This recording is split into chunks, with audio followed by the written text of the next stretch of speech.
الرحيم الحمد لله رب العالمين والصلاة والسلام على سيدنا محمد وعلى آله وصحبه وسلم أجمعين. Hello everyone. Today inshallah we're going to discuss transport in plants, and this is one of the most important chapters inshallah. The objectives is to learn about the function of xylem and phloem and where they are found, and also to describe the pathway taken by water as it moves through a plant. To investigate the movement of water through stem and leaves, and also to find out what transpiration is, why it happens, and conditions that affect its rate. To learn about translocation of sucrose and amino acids in plants. طيب, this is Yasser Muddathir. Mr. Yasser Muddathir is teaching. Now we're going to start with the xylem and phloem. Okay, where the xylem and phloem, both of them are transporting tissues. We're going to take them one in one. We're going to discuss at the beginning the xylem, and then we're going to go to the phloem. As all living organisms and plants need to obtain substances from the surrounding environment, those substances are for the plants are carbon dioxide, and this is going to be very important because this is one of the raw materials for photosynthesis, and the carbon dioxide is going to be taken from the atmosphere. Number two, the other raw material is going to be the water, and the water is going to be taken from the soil by the root. So here it's also we have two important substances, the carbon dioxide from the atmosphere and the water from the soil. Also we have the mineral ions, and it's going to be taken also from the soil because the mineral ions are going to be dissolved in the water of the soil. The plants have branching shape, and this branching shape will give a large surface area in relation to their volume, and this is going to be very important in exchanging materials. It means that most cells are close to the surface, okay? And when it happens, that means here the leaves are adapted to ensure no cell is far away from the air. That means here the carbon dioxide can simply diffuse in through the stomata and air spaces, easily reaching the photosynthesizing mesophyll cells. That's why the shape and how all the parts and organs of the plants going to be. This is going to be very important to exchange, as we said, the materials from the atmosphere and also from the soil. The plants absorb water through their roots, so it comes from far further away. We have to say that the water is going to be absorbed by the roots, and finally it's going to reach the leaves up there. The water must be transported from the plant roots up to its leaves, so it's going to be a large or a long distance. The transporting system that transport water and minerals from the roots up to the leaf is the xylem tissue. Now هسه كده احنا جينا للxylem. This is going to be the xylem. The xylem is consisting of transporting the water and the mineral ions from the roots, taking them up to the leaves. So through the whole plant body, the xylem is going to be taking the water and the minerals. The prepared food materials that made by photosynthesis in leaves also is going to be transported. And these food materials are going to be sucrose and amino acids. Now it's going to be transported by another type of transporting tissue. This tissue is called the phloem tissue. Okay, so we have two types of transporting tissues. The xylem is going to be transporting water and minerals ions from the roots and taking up to the leaves. Now the leaves is going to take all these materials and photosynthesize, and finally they will produce the carbohydrates. Now the carbohydrates or the food is going to be transported from the leaves to the other parts of the plants by another type of tissues. Now this tissue is called the phloem tissue. So two types of tissues, xylem and phloem. Now this is a diagram showing the root. Now the root is going to be taking all the materials up to the leaf, and then the leaves are going to be making the food, and the food is going to be transporting to the all areas and to the all organs by the phloem tissue. Okay. Now let's talk about the xylem. Now, the xylem, most important thing about the xylem, that the xylem vessels are long drain pipes. Now it looks like the pipes, okay? So it's gonna be connected to each other, starting from the roots until finally it will reach the leaves above. So it's gonna be transporting the water through the whole plant body. It's made of many hollow dead cells joined end to end, and it's going to be very important to do their functions, to be hollow, to be dead, and also to be joined end to end. The end walls of the cells have disappeared, so long open tube is formed. عشان كده يا جماعة this is going to be very important, because this is going to be facilitating and make the function of the xylem easier, and we're going to see how.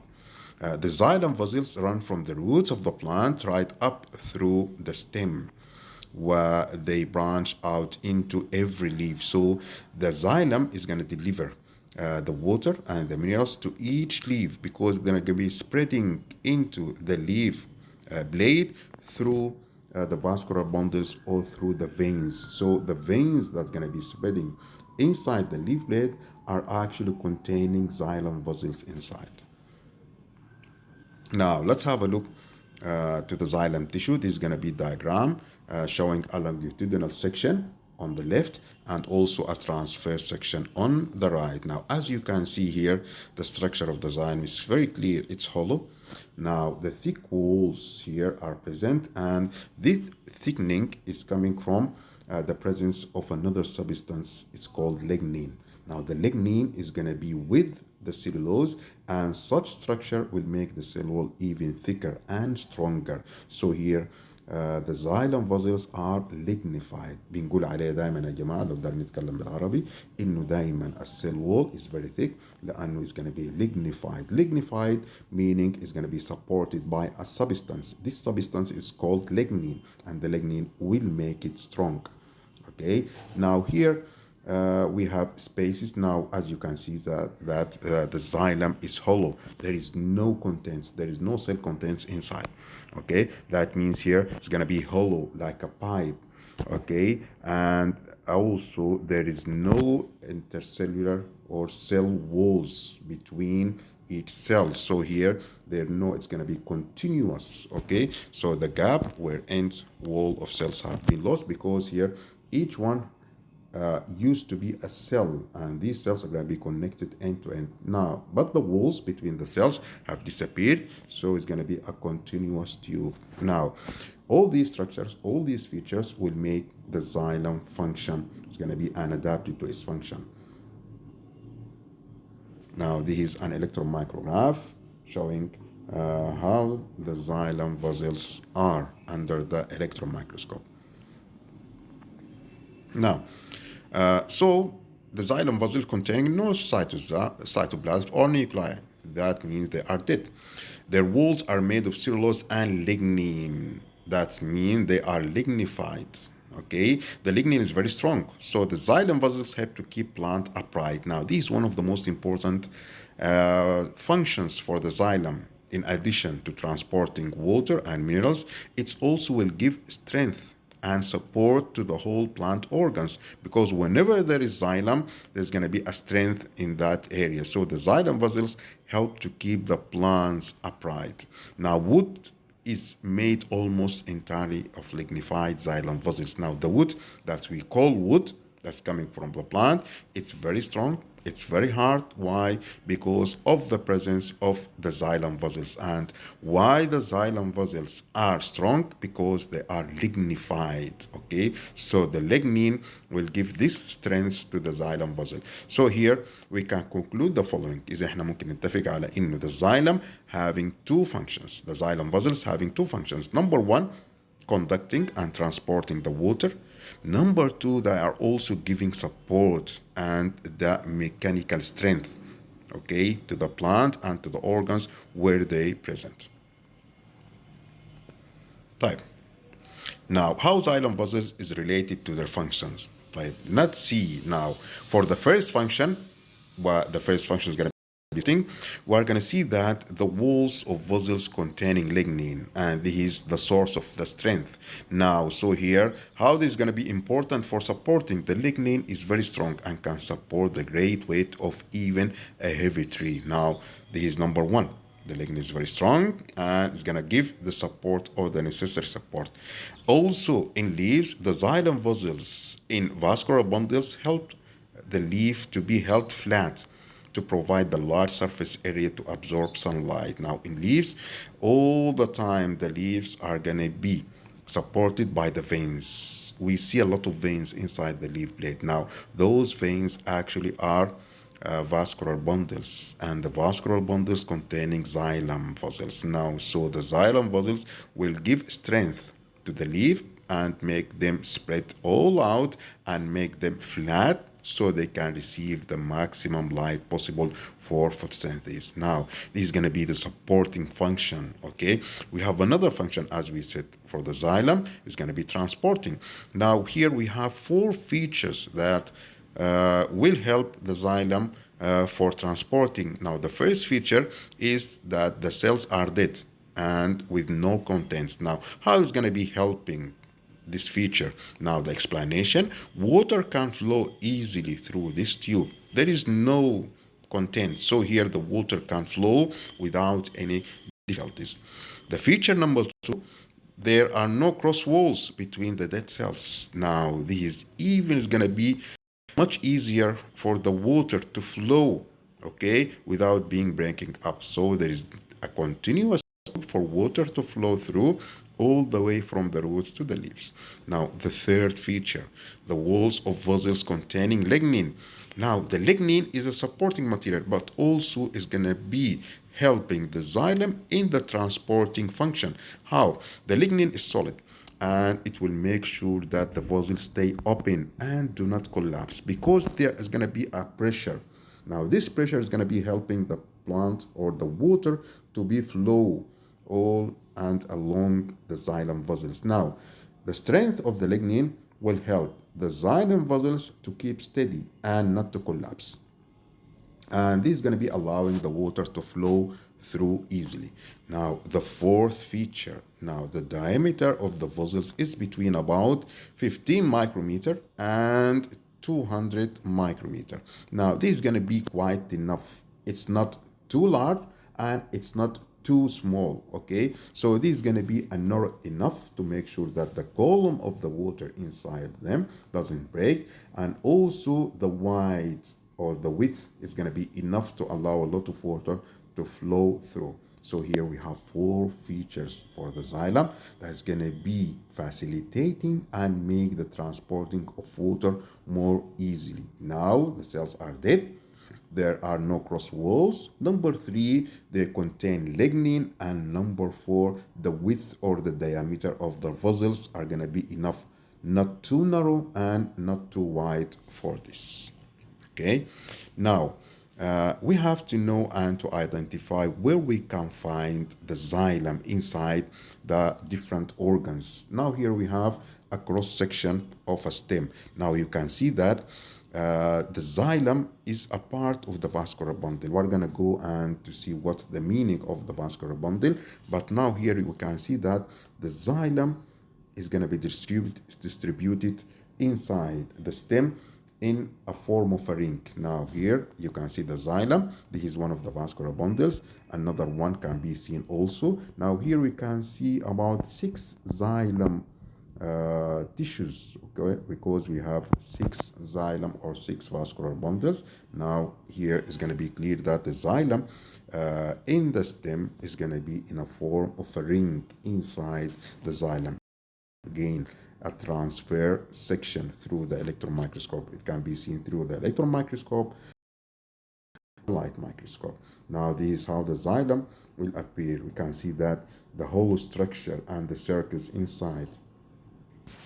Now this is a root. It is going to be a transfer section through a root. Now the xylem vessels are going to be looking differently the stem that we saw. Here you can see that the vessels having the same structure. They're going to be in circular structure, and they're going to be hollow, okay, and they're going to be big vessels. Now you can see that forming across now again, okay. Where are the xylem? It's going to be at the center, okay, of the root, not like the stem. The stem is going to be forming a ring inside, but here for the root, xylem is going to be located at the center of the roots, forming a shape inside. So here we have a quite different positions of the xylem. Here, this is again, we can see the xylem vessels inside the stem, and here we have the xylem vessels inside the root. Okay, what about the leaf? Now, this is a transfer section through the leaf. Now, what you can see here in the middle, this is the transfer section through the middle of the leaf. Now, in the middle, we have the vascular bundle. This is going to be the midrib, the strongest vein. Now, here, as you can see here, we have the same structure of the vessels. Now, there are circles, wide circles, and we have a north circles. Now, all of them are xylem vessels. Now it's going to be located here, okay. Now these are the xylem vessels inside a transfer section of a leaf. Okay, now we have to talk about the vascular bundles. What do you mean by vascular bundles? The vascular bundle, he is going to be the structure that containing both the xylem and the phloem, because most of the time they're going to be together. The xylem vessels and the phloem tubes are usually found close together. Now, okay, now both of them, let's go back again. The group of xylem vessels and phloem tube together, this is called a vascular bundle. So the vascular bundle, this is the structure that contains both the xylem and the phloem together. Now, together they're going to be called the vascular bundle.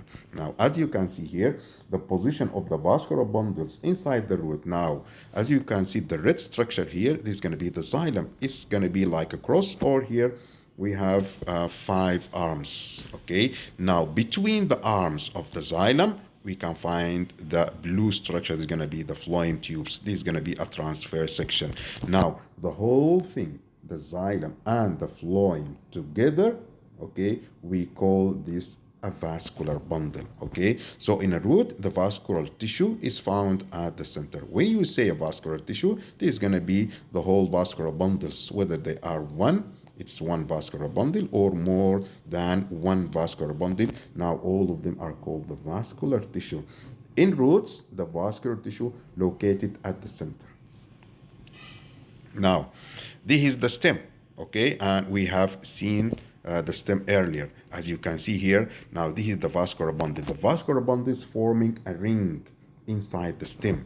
Now, the red part is going to be the xylem, and the blue part is going to be the phloem. So here, the xylem be towards the center of the stem, while the phloem is going to be away from the center, as you can see, okay? Now, together, the xylem and phloem together, this is going to be one vascular bundle, as you can see. So, in a stem, the vascular bundles are arranged in a ring near the outside edge, okay? Now, this is very clear. We differentiate between the root and the stem according to the arrangement of the vascular bundles inside, okay? So in stems, all the vascular bundles are going to be arranged in, while the vascular bundles or the vascular tissue inside the root is going to be at the center of the root. Now here we can differentiate easily between the stem and the root.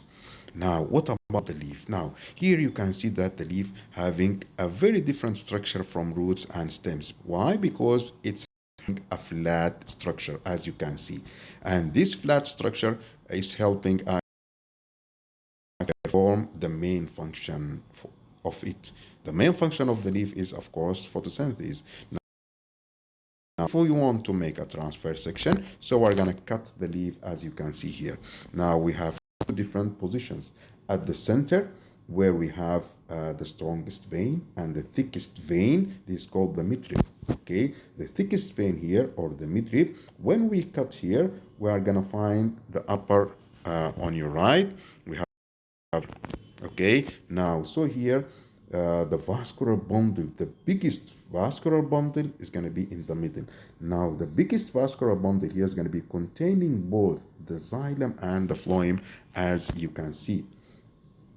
Okay, so here this, when we go to the right, we are gonna cut through another vein, but it's gonna be a smaller vein. And when we cut through a smaller vein here, as you can see here, the xylem and the phloem on the lower right, of course, the picture or the image. Now you can see that the xylem in red. Okay, and here we have the phloem. Now this is gonna be the vascular bundle. Okay, now this is how it appears. طيب. Now,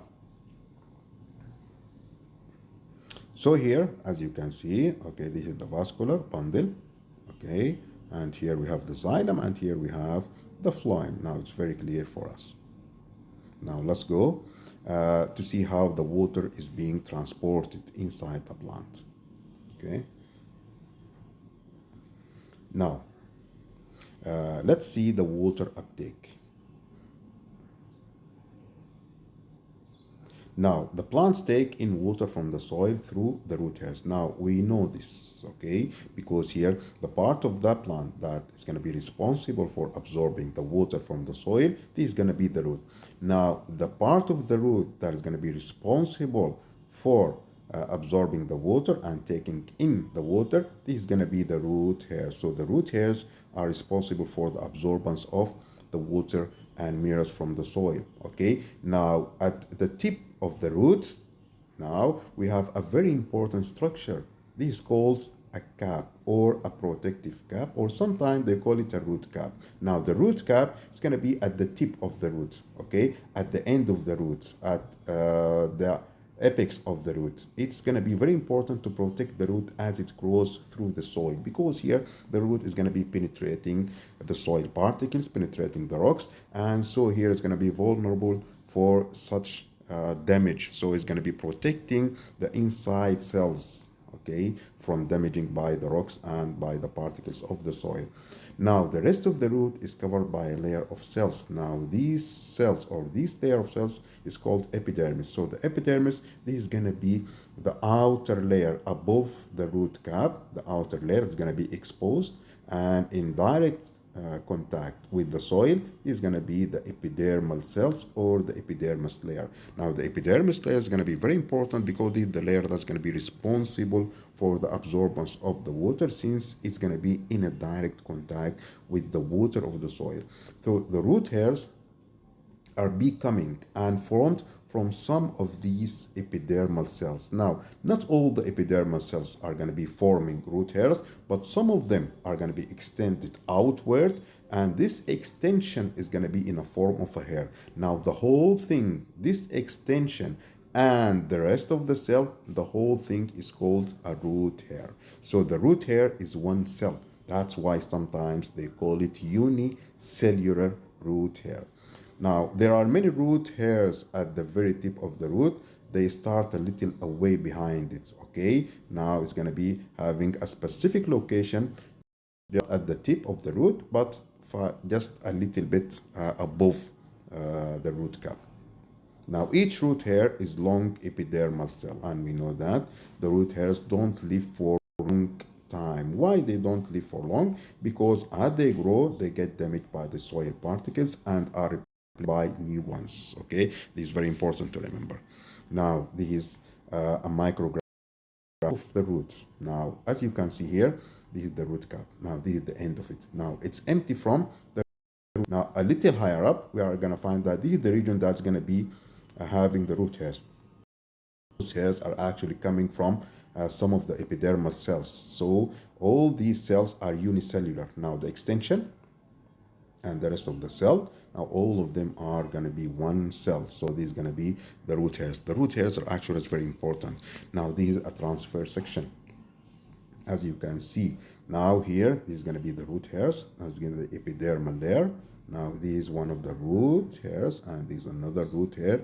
Now the whole thing is just one cell. That's why it's called a unicellular root hair. Uni meaning one, of course. Okay.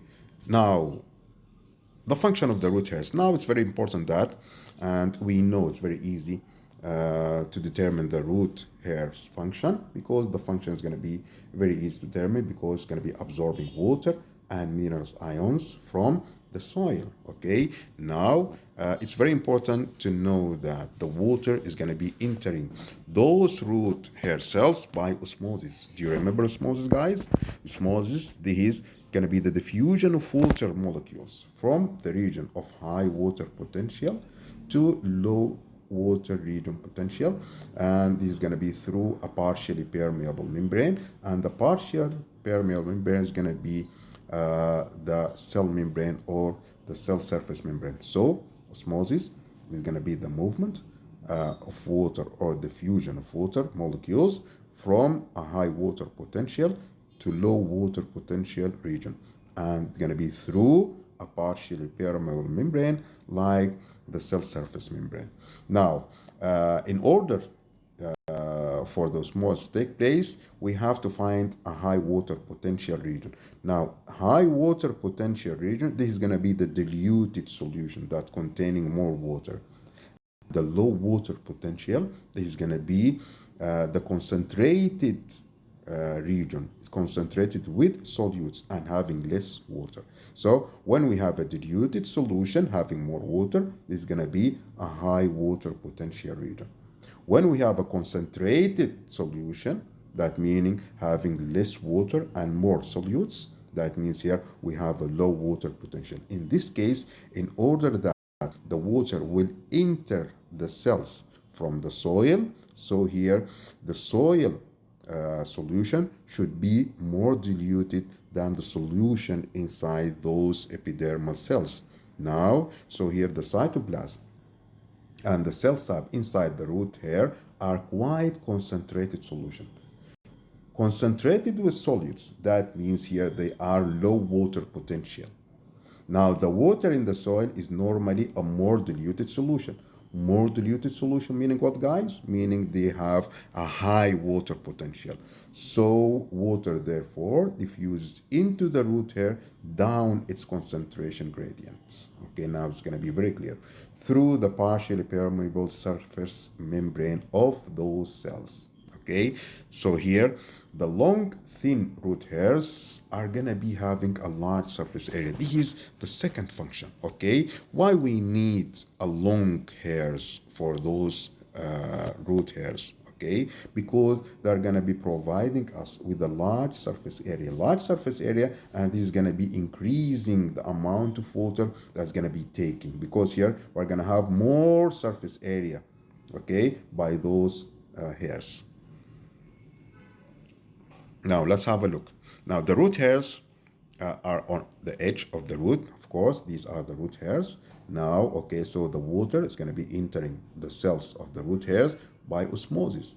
Now here, the water is going to be travel through the cortex and through the tissues inside also by osmosis, either through the cells from cell to cell by osmosis, or even between the cells. It's going to be just flow through those areas, or sometimes between or through the cell walls. So the water travels by osmosis from the root hairs until they reach the xylem. Now here we can find that this is at the center. The xylem vessels are going to be at the center here. Okay, so here the water will reach the xylem vessels by osmosis. Now the water travels by osmosis through the cortex from cell to cell. Some of it may also just seep through the spaces between the cell or through the cell walls, never actually entering a cell at all. This is a case of some water molecules. Okay, now eventually all the water molecules and all the water will reach the xylem vessels of the root. Okay, now remember, guys, we said that the xylem vessels are gonna be at the center of the root in a cross shape. Okay, do you remember that? Now these transported it all the way up through the stem and into the leaves. Now the xylem, okay, when the water molecules reach the xylem, now the xylem is going to take all the water molecules up the roots to the stem and eventually at the end to the leaves. Now, the water through the xylem vessels are going to be transported by another way, by another mechanism. Okay, but we have to remember that the water molecules will enter the root hair cells up and into the cells of the cortex until they reach the xylem here by osmosis. But the water will be taken from the root by the xylem to the leaves, not by osmosis, but by another type of mechanism. We have to remember that the pressure at the top of the vessel is lowered while the pressure at the bottom stay high. Okay, now here we have a lot of water. Okay, and these molecules of water, a lot of molecules of water are going to be reaching the xylem. So here the pressure of the water inside the xylem vessels are going to be very high. Okay, now when the xylem take the water up to the leaves, now some or amount, a large amount of water is going to be evaporating through the stomata up there. Okay, so here the pressure at the top of the xylem vessels, at the top of the xylem vessels, meaning that the xylem vessels, when they reach the leaves, and therefore here the pressure at the top of the xylem vessels on leaves are going to be low pressure. Why? Because here a lot of water molecules will be evaporated, so there is no pressure like the bottom or at the root. So here the pressure at the top of the vessel is lowered while the pressure at the bottom stay high. So that's why the water will flow from the high pressure area to the low pressure area. The high pressure area is going to be the roots, and the low pressure area is going to be the leaves out there. Okay, so that's why the water is going to be traveling down from the roots to up to the leaves. Water therefore flows up the xylem vessels. Now, we have a very important process called transpiration. What's the transpiration? Transpiration is the loss of water vapor from a plant. Okay, now this is going to be very obvious because all of us know the meaning of transpiration, the loss of water vapor from a plant. Now, most of this take place through the leaves, through stomata. And we know that the stomata are very small opening on the surface of the leaf. And we have two surfaces, okay, of leaf, and the upper surface and the lower surface.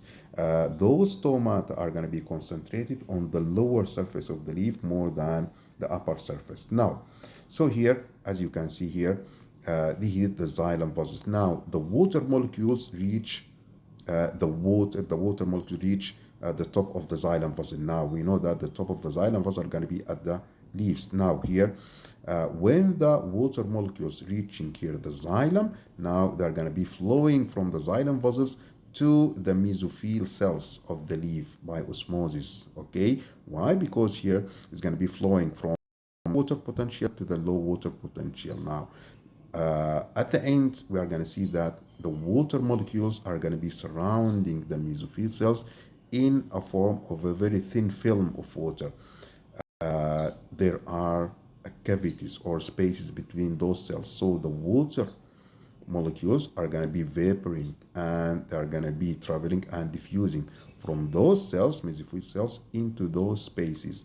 And finally, they're going to be diffused out through the stomata. Why they're going to be diffusing out? Because here the concentration of water vapors here inside the leaf or inside these cavities are going to be higher than outside. So they're going to be diffusing out. So here we have diffusion. You remember diffusion, guys? Diffusion meaning here the movement or the net movement of molecules from the region of its higher concentration to the region of their lower concentration.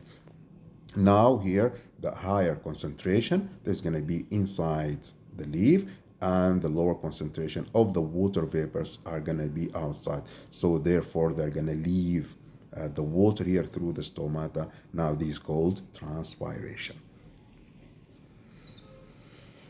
Now, okay, so here, as you can see here, the water molecules are going to be traveling, okay, from, okay, through the xylem vessels from the root.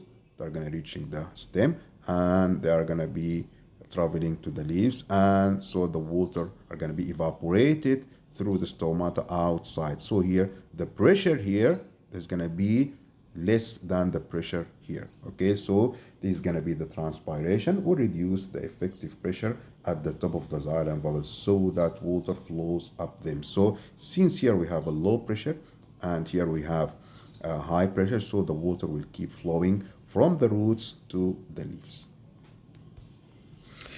This process is known as the transpiration stream. Okay, so the transpiration stream is going to be the flowing of water molecules from the roots until they reach the leaf, and this is going to be done by transpiration. So the main cause of this stream is transpiration, and this transpiration will make the water molecules to move.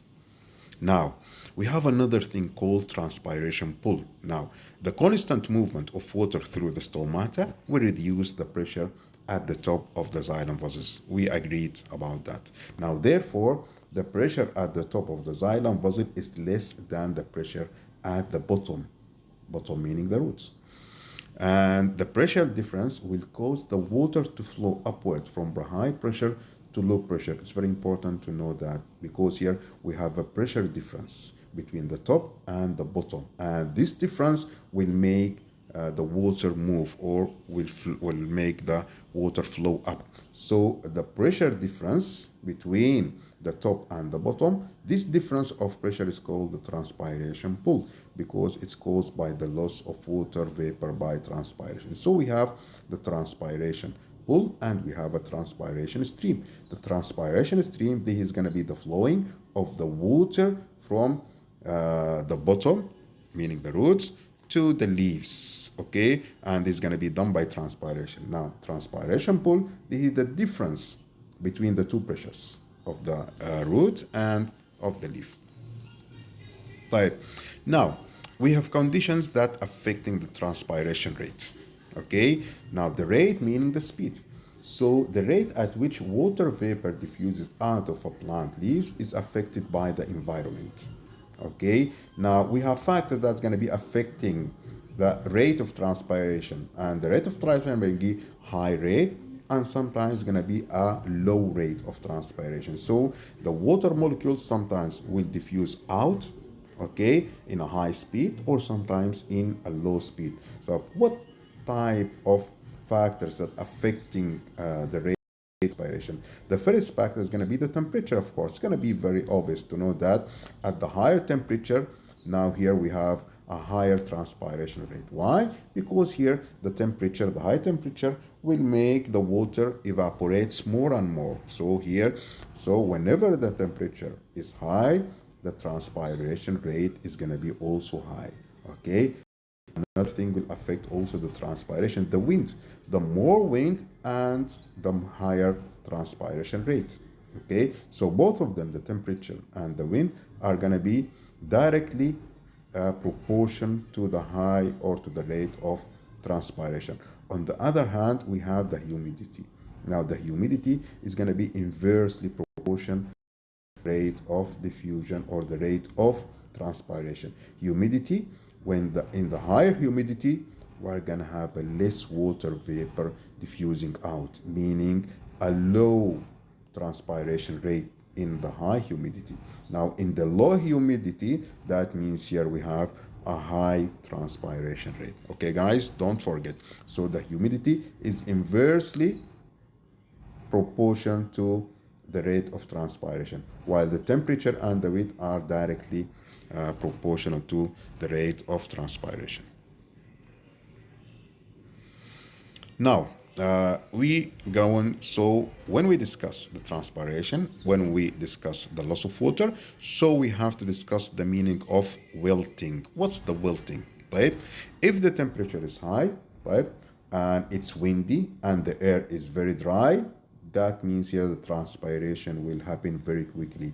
So in this case, in the high temperature, in the windy air, and in the dry or the low humidity, so here we're going to have a high rate of transpiration. That means here the plant may lose water from its leaf faster than it can take it up from the roots. Why? Because here the rate is going to be very high. So in this case, the individual cells in plants will lose so much water that they become flaccid. Okay, why they're going to become flaccid? Because they are losing water. Okay, and the loss of water is going to be, as we said, more than the uptake by roots.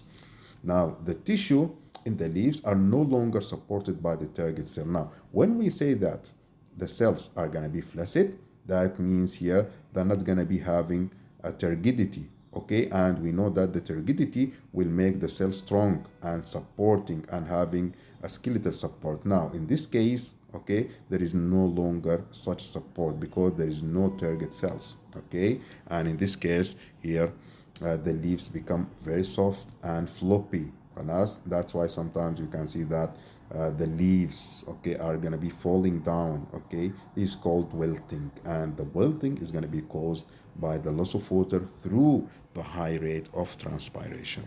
Now this is going to be, as you can see here, this is a healthy plant. Now here we have it start to wilt, and here's going to be a worse condition of wilting. This is going to be a bad condition of wilting now, because here, why? Because they lost the turgidity due to the loss of water and they become flaccid. Okay, so here we talked about wilting, and we talked about the function of the xylem and how transporting the water. Now we come to the translocation of sucrose and amino. That means we're going to talk mainly about the phloem tissue, because we said that the phloem is responsible for the transporting of the food after it has been made by photosynthesis inside the leaves. Now, leaves make carbohydrates by photosynthesis. We know that. And the first compound that's going to be made by photosynthesis is going to be the glucose, of course. You know that. They also use some of these carbohydrates to make amino acids, proteins, fats, and oils, and other organic substances. Now, the plant has the ability, and with the help of other minerals, to convert the carbohydrate into several types of substances, like amino acids, like proteins, like fats, and oils. It's going to be made from the carbohydrates, and also and other substances. Now, some of the substances made in leaves, especially sucrose and amino acids, are transported to the other parts of the plant by the phloem tubes. Okay, the phloem tubes are going to be responsible for transporting the sucrose and amino acids from the leaves, okay, to the other parts of the plants where they are needed. Of course, sucrose is a carbohydrate, and the amino acids, these are the units that making the proteins. These are the monomers of proteins, as you know. Now, this transporting, or this type of transporting materials from the leaves through the phloem tubes into the other part of the plant, this is called translocation. Okay, so here translocation is concerning with the transporting of sucrose and amino acids by the phloem tubes. Type. So we have to know the difference between the source and the sink. Okay, now the part of the plant from which sucrose and amino acids are being translocated is called the source. Okay, the part of the plant to which they are being translocated is called the sink. Okay, so we are taking the phloem, is taking the food, is taking the amino acids and the sucrose from the source to the sink. Okay, now when a plant is actively photosynthesizing and growing, this is going to be normal conditions, the leaves are generally the major sources of translocated materials. And this is obvious because here inside the leaves, the photosynthesis is taking place and the food is being made. Okay, and so it's going to be taking from the leaves. So that's why here the leaves are the source. Okay, now they are constantly producing sucrose, which is carried in the phloem to all parts of the plant. Okay, now these receiving parts, okay, and the receiving parts are called the sinks. Now in the normal conditions, this is going to be including the roots and the flowers, because they are going to be needing the roots. This is going to be the part that's going to be take all this food to be stored, and the flowers are going to be taking all these food like the sucrose to convert it to other type of carbohydrates like the fructose to produce the fruits or to produce the nectar inside the flowers to attract the pollinators, or inside the fruit to attract the animals to distribute the seeds. Okay, so here both of them, the flowers and the roots, are going to be the sink in this case. The root may change some of the sucrose to starch and store it. Okay, now the sucrose, when it reach the root, is going to be converted into starch, and this is going to be the form or the storage form of the carbohydrates. Okay, it should be stored all the time in a form of starch, because the starch here is not going to be affecting the concentration of the cells, and on the other hand, the starch is not actively, okay, is not actively highly active reactant like the glucose, so it's going to be stored in a form of starch and it's going to be kept, okay, inside the cells of the root without disturbing the concentration, without disturbing the metabolic reactions inside. That's why it's going to be stored in starch, not in any other form. Okay, the flowers use the sucrose to make the fructose. Okay, the fructose is another type of carbohydrate. Now the fructose is going to be the sugar of the fruits. Now especially sweet tasting sugar found in nectar, this is going to be the fructose. So that's why those insects are going to be attracted to the flowers, because of the presence of this fructose. Now it's going to be made from sucrose. Now later, when the fruits are developing, sucrose may be used to produce sweet, juicy fruits ready to attract the animals. Okay, whether it's sucrose or fructose is going to be making those fruits juicy and sweet, and the animals are going to want to eat it, and in this case, they are going to be distributing the seeds in other environments.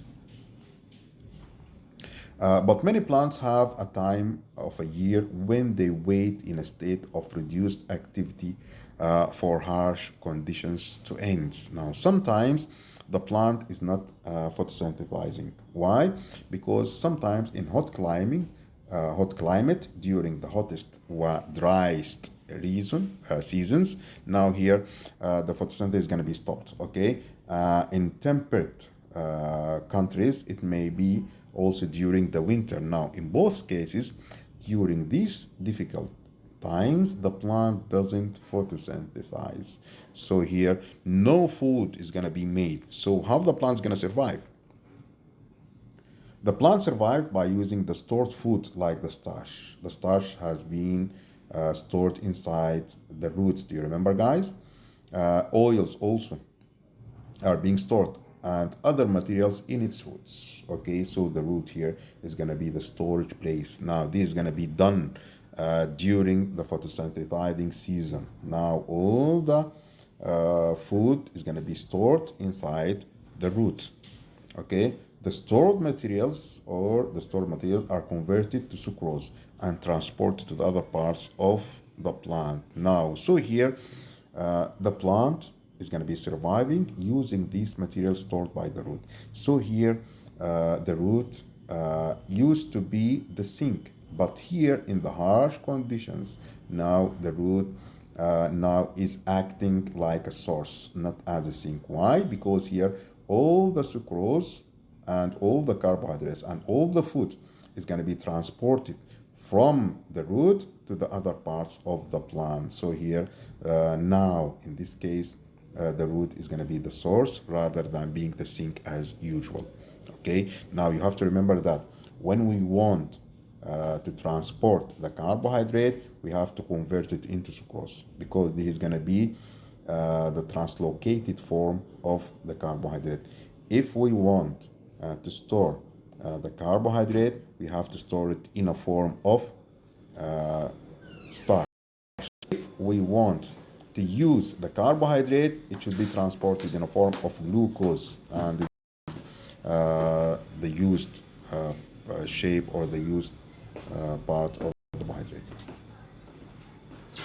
Now, the phloem can transport sucrose sucrose in either direction, either up or down the plant. Okay, now in the usual and the normal conditions, we can see that the phloem is taking the sucrose and the amino acids from the leaves up to the rest of the plants down. Okay, but in the harsh conditions, when the root is going to be the source here, so here the food is going to be transported through the phloem tubes from the roots up to the other parts of the plant. So here the phloem can transfer sucrose in either direction, up or down the plant. Remember إخوانا إنه the sucrose is going to be the transported form or the translocated form of carbohydrates. Now, this isn't true for the transport of water in xylem vessels. Now, the xylem vessels is transporting water all the time from the root to the leaves, from downward to up there. Why? Why it's not like that? Why it cannot be from the up or the top parts to the bottom parts? Can you answer that? Okay, now we have reached the end of our lesson. I hope it was useful. This is again Mr. Yasser Muddathir. This is gonna be your biological or the biology instructor for you. I hope you enjoyed. Thank you and good luck for all of you.